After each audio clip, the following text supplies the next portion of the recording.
दी print के YouTube channel को subscribe करें और ताज़ा अपडेट्स पाने के लिए बेल आइकन दबाएं।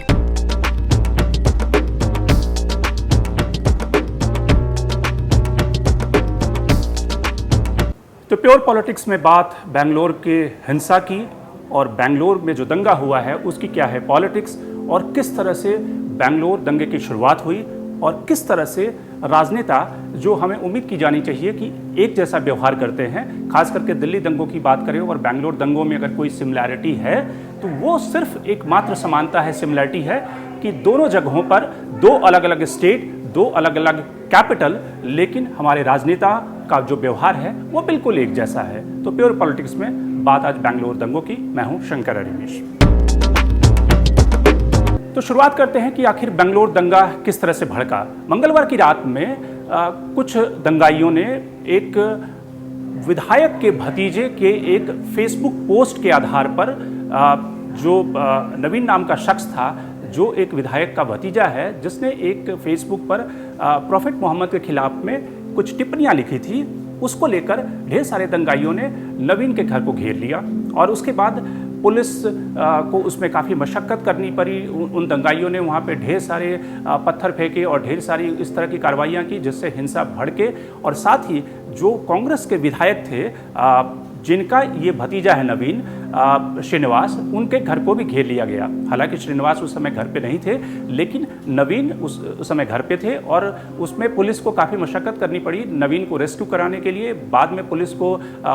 फायरिंग भी करनी पड़ी और जिसमें कि 3 लोगों की जान गई है, 60 पुलिस वाले घायल हैं और इस समय 100 से ज़्यादा लोगों को पुलिस ने अरेस्ट किया है इस दंगा भड़काने के खिलाफ में। तो इस तरह से दंगा भड़का, पुलिस स्टेशन को भी घेरा गया और वहाँ भी आर्सनिंग की गई, वहाँ भी पत्थर फेंके गए और दंगा को भड़काने की कोशिश की गई। बाद में पुलिस ने किसी तरह से नवीन को रेस्क्यू किया और पुलिस का ये कहना है कि अगर पुलिस मौके पे नहीं पहुंचती तो नवीन को एक तरह से लिंच कर दिया जाता, उन्हें मार दिया जाता, क्योंकि जिस तरह से भीड़ हिंसक थी और ख़ास करके जो इन्वेस्टिगेशन आ रही है, जो अभी तक की रिपोर्ट आ रही है, उसमें ज़्यादातर जो दंगाई थे उसमें मुस्लिम समुदाय के लोग शामिल थे। अब सवाल है कि इस पे दिल्ली के दंगों से अगर इसकी तुलना करें तो पॉलिटिक्स किस तरह से तब्दील हो रही है, पॉलिटिक्स इस पे किस तरह से की जा रही है। सवाल यह है कि कोई भी दंगा जो होता है उसका कोई वैसे तो कोई चेहरा नहीं होता, वो ज़्यादातर जो दंगाई होते हैं, दंगाइयों का कोई करैक्टर नहीं होता, कोई चरित्र नहीं होता और उनका सिर्फ एक मकसद होता है कि शांति व्यवस्था को भंग करना और बदला लेना या फिर कानून के खिलाफ जाकर एक तरह से जान माल की क्षति करना, लोगों को मारना। लेकिन बेंगलोर में जो कुछ हुआ और दिल्ली में जो कुछ हुआ उसमें काफ़ी सारी समानताएं ढूंढी जा रही है। तो आपको सुनवाते हैं, एक एक करके शुरुआत करते हैं। सबसे पहले हम आपको ये बताते हैं कि अमित मालवीय जो कि बीजेपी IT सेल के प्रमुख हैं, उन्होंने क्या इस पर टिप्पणी की है। उन्होंने कहा कि 1946 में जो मुस्लिम मतदाता थे उन्होंने जिन्ना को इसलिए वोट दिया क्योंकि जिन्ना के नेतृत्व में वो एक यूटोपियन लैंड चाहते थे और उस यूटोपियन लैंड की मांग के लिए उन्होंने जिन्ना को वोट दिया।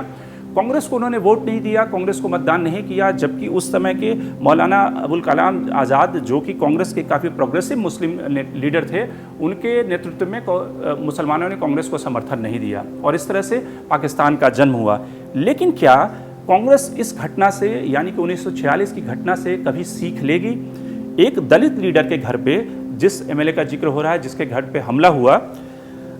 उसके घर पे हमला हुआ और कांग्रेस अभी तक जो दंगाई हैं उसके साथ में खड़ी है, उनको उनके खिलाफ उन्होंने कोई निंदा नहीं किया है। अमित मालवीय के और भी कुछ ट्वीट हैं जो कि आपको बताते हैं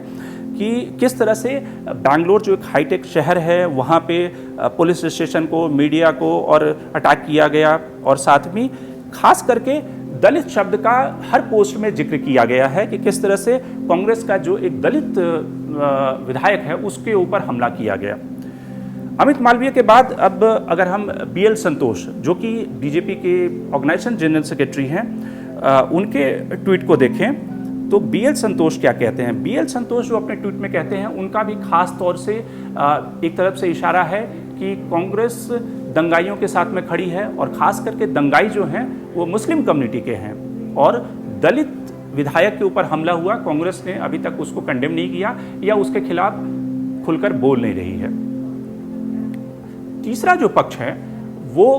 सिद्धरमैया का है। सिद्धरमैया कर्नाटक के पूर्व मुख्यमंत्री रह चुके हैं और सिद्धरमैया ने जो अपना ट्वीट किया, सिद्धरमैया ने जो अपने ट्वीट में ये कहा कि ये दोनों पक्षों की जिम्मेदारी है कि वो इस दंगे को रोकें। जो मुस्लिम पक्ष के लोग हैं वो मुसलमानों को समझाएं कि वो दंगा भड़काने की कोशिश न करें, और जो हिंदू पक्ष के लोग हैं वो नवीन जैसे शख्स को रोकें। खास करके तवज्जो इस पे ध्यान दीजिएगा, नवीन जैसे शख्स को रोकें जो कि हिंदू है, जिसने प्रॉफेट मोहम्मद के खिलाफ पोस्ट लिखा है। तो अब इस पूरी कहानी में, इस पूरे दंगे में 3 कैरेक्टर हैं, 3 किरदार हैं। पहला जो कैरेक्टर है वो नवीन का है जो कि दलित है, वो हिंदू है। दूसरा जो कैरेक्टर है वो कैरेक्टर है कांग्रेस के विधायक का जो कि दलित है और जिनके घर पे हमला हुआ। और तीसरा कैरेक्टर है जिन लोगों ने दंगा किया, जो अभी तक पुलिस या दूसरे जो वर्जन है, पॉलिटिकल वर्जन को सुने, उसमें ज़्यादातर मुस्लिम्स हैं। तो 3 किरदार हैं। 2 किरदार जो हैं वो हिंदू हैं, जिसमें कि एक दलित विधायक है और तीसरा जो दंगाई है वो मुस्लिम है। हर पॉलिटिकल पार्टी अपने हिसाब से इस दंगे का राजनीतिकरण करने की कोशिश कर रही है। बीजेपी इस समय ज़्यादातर ध्यान दे रही है उस दलित विधायक पर, यानी कि दलित शब्द का बार बार इस्तेमाल किया जा रहा है क्योंकि दलित वोट बैंक काफ़ी मायने रखता है और उनको लगता है कि इस सहारे, इस बिना पे वो राजनीति कर सकते हैं और ये कह सकते हैं कि किस तरह से कांग्रेस अपने दलित विधायक को भी बचा नहीं पा रही है, तो आप बाकी देश में दलितों की क्या रक्षा करेगी।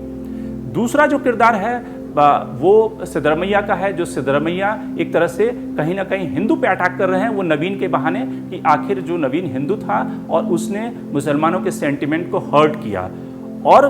तीसरा जो खेमा है जो कि एक नेशनलिस्ट फोर्स है जिसमें कि बीजेपी के ढेर सारे नेता हैं, वो लगातार इस बात को उल्लेख कर रहे हैं कि दिल्ली दंगों में और बेंगलोर के दंगों में एक सिमिलरिटी है कि ज़्यादातर दंगों में, दोनों दंगों में जो आक्रमणकारी थे, जिन्होंने दंगा भड़काया, वो मुस्लिम थे। तो कुल मिलाकर तीनों राजनीतिक दल, तीनों जो चेहरे हैं, वो अपने अपने हिसाब से उन्होंने पात्रों को ढूंढ लिया है कि किस खेमे में खड़ा होना है और किसके खिलाफ बोलना है। लेकिन सबसे बड़ा सवाल इस दंगे से ये उभरता है कि क्या प्रॉफेट मोहम्मद की जो छवि है या उनका जो व्यक्तित्व है, क्या वो इतना कमज़ोर है कि एक फेसबुक पोस्ट लिखने से, कुछ आर्टिकल लिखने से, कुछ शब्द कहने से लोगों की भावनाएं आहत हो जाती है। क्या हमारे हिंदू धर्म के देवी देवता की जो छवि है, जो उनका व्यक्तित्व है, उनकी पूरी जो हमारी आस्था टिकी हुई है, वो इतने कमज़ोर है कि एक फेसबुक पोस्ट या ट्वीट लिखने से कमज़ोर हो जाती है, या इसके पीछे कुछ वैसे लोग शामिल होते हैं जो अक्सरहा इस तरह की भावनाओं की आड़ में दंगा को भड़काना चाहते हैं। क्योंकि बेंगलोर में उसी समय पे एक और घटना हुई, जिस घटना में मुस्लिम लड़कों ने एक चेन बनाया और उन्होंने किस तरह से हिंदू धर्म का एक जो टेम्पल था, मंदिर था, उसकी रक्षा की। तो ये दोनों उदाहरण मिलते हैं कि किस तरह से हिंदू और मुस्लिम एक समाज में एक साथ रहते हैं, लेकिन हमारे समाज के कुछ ठेकेदार हैं जो इस दोनों के सामंजस्य, इन दोनों की जो एकता है, उनको भड़का करके अपना राजनीतिक जो उल्लू है उसको सीधा करना चाहते हैं। Shankar animes the print. लेकिन आप हमारे YouTube चैनल को सब्सक्राइब करना ना भूलें।